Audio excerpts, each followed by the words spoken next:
The whole thing is so Hollywood, a room full of know-nothings who call themselves the Academy, making everyone tremble before their judgment, even though their judgment is often terrible and fails the test of time. Maybe the hashtag should be Oscars So Wrong. Reds lost to Chariots of Fire. Shawshank Redemption lost to Forrest Gump. Some of the most iconic directors of all time. Hitchcock, Kubrick, Tarantino, Kurosawa, Bergman, Fellini, Rob Reiner have 0 wins for Best Director. The Oscars should give out a new award, the Kanye West "I'm gonna let you finish" award.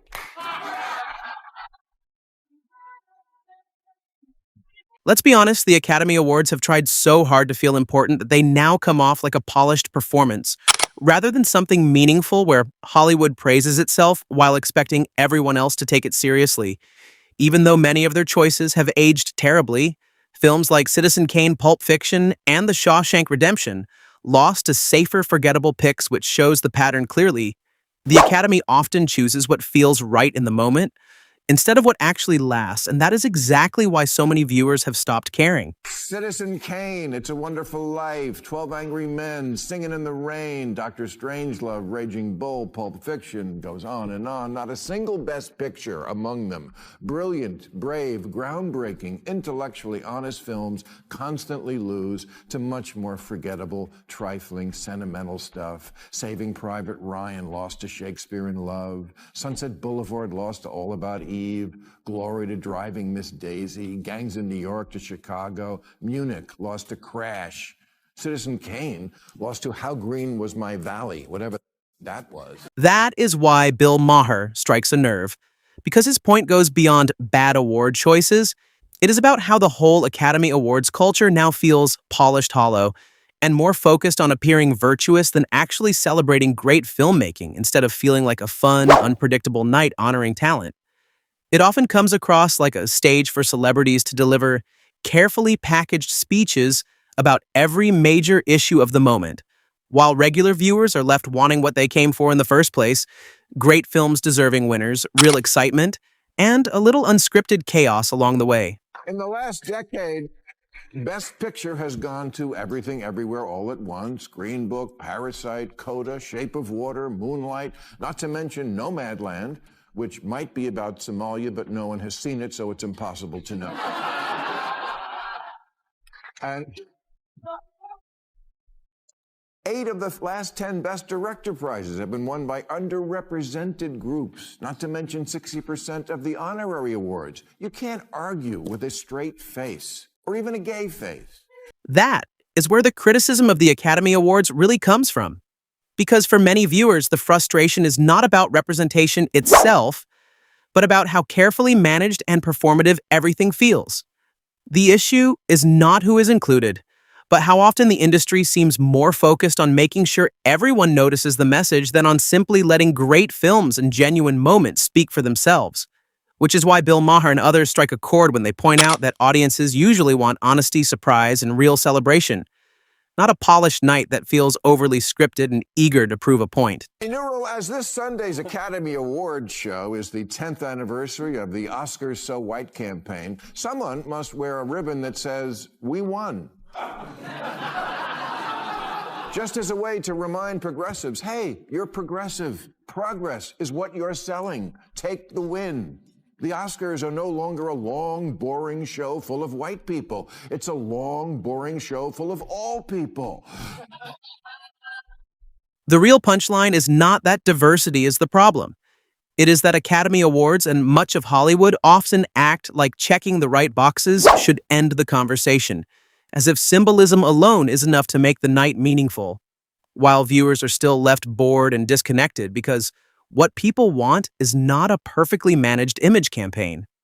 They want authenticity, great films, and real moments that feel earned.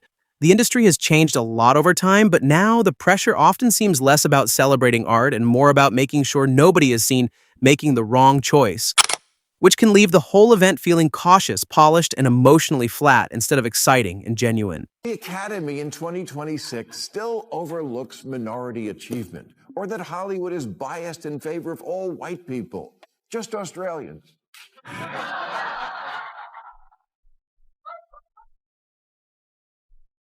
But come on, man. Can we live in the present? No Academy member this year filled out their ballot thinking, well, I didn't think Chalamet was very good, but I'll vote for him because he's white.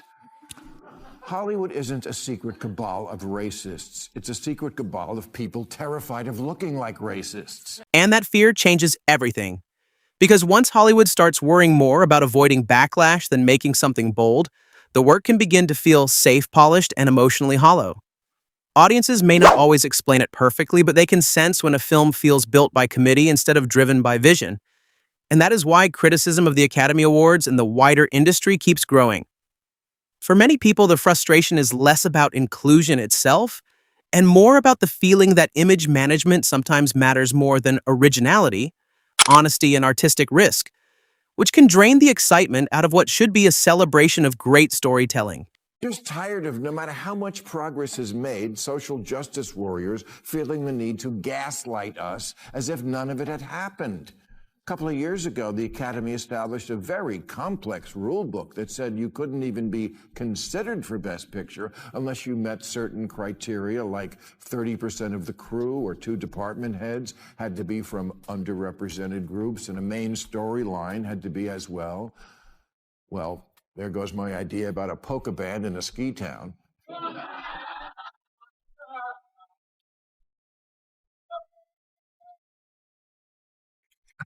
I mean, please don't get us wrong. We're not saying you can't hire who you want or make a movie about whatever you want. Okay, that's exactly what we're saying. Great art has always been messy, risky, personal, and unpredictable because the films people remember for decades are usually the ones that took real chances and said something honest. Not the ones carefully shaped to satisfy every trend or expectation. The most lasting movies are the ones with heart tension and a clear point of view. And that is why so many people feel Hollywood has drifted away from what once made it exciting in the first place. Years ago, Denzel Washington said, we ought to be at a place where diversity shouldn't even be mentioned like it's something special. Exactly.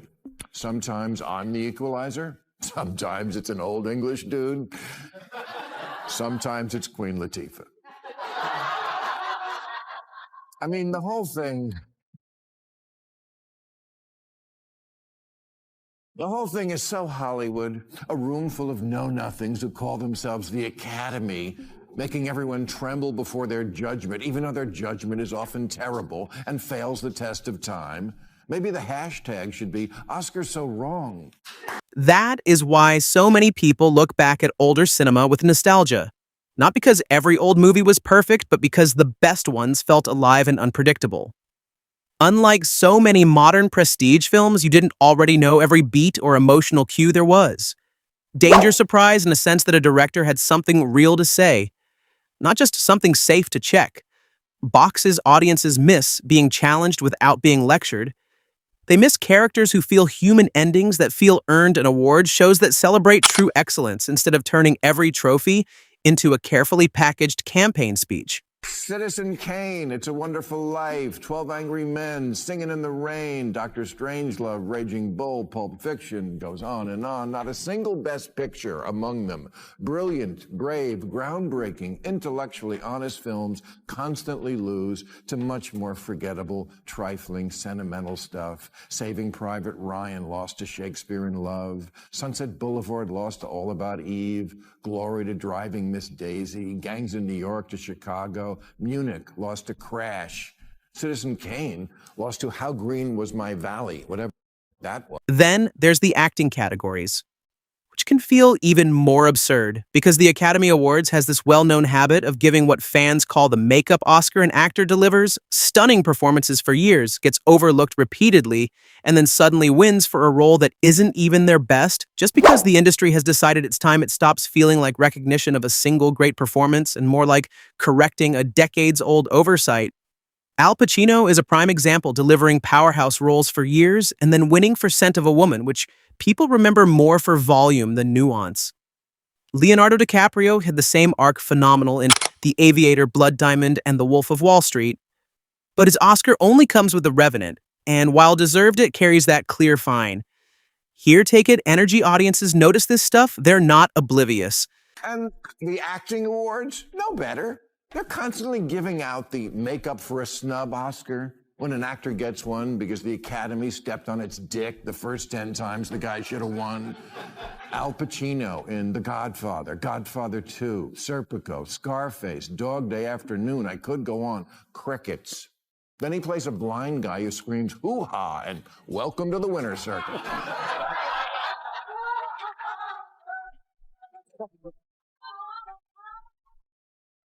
It's like honoring Michael Jordan for when he played baseball. But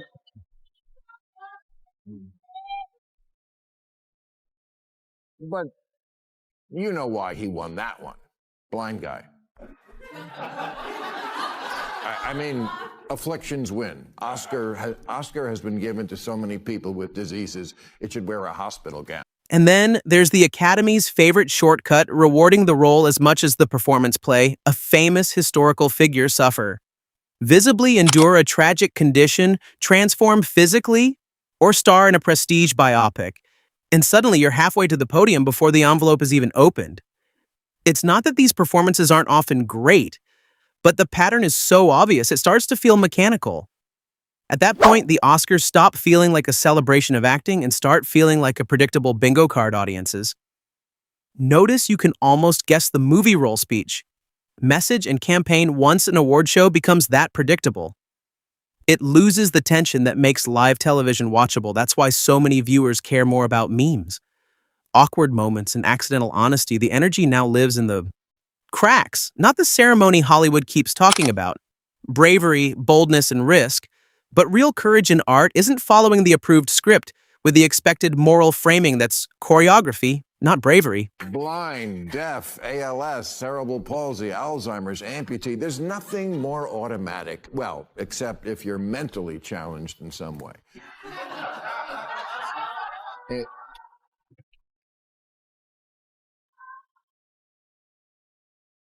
In Hollywood, never say the R word, but if you play it in a movie, they will give you a trophy. And the Academy is also constantly giving it to an actor when they're really giving it to the character the actor played. Not that these weren't all fine performances, but if you, as a nominee, are up against someone who played Gandhi or Lincoln or Erin Brockovich or Norma Ray or Ray Charles or Harvey Milk or the guy in Philadelphia or the dude at the Dallas Buyers Club, just stay home. Real bravery in Hollywood isn't about applause for virtue. It's about making something unforgettable, trusting the story to speak louder than the campaign audiences want. Sincerity, excellence, and movies that hit like lightning, not overproduced. Signaling the Oscars often reward conformity while preaching courage. And that's why critiques like Bill Maher resonate. Hollywood forgot the assignment, make great movies, and honor talent. That's it. When that happens, the Oscars might feel like cinema again.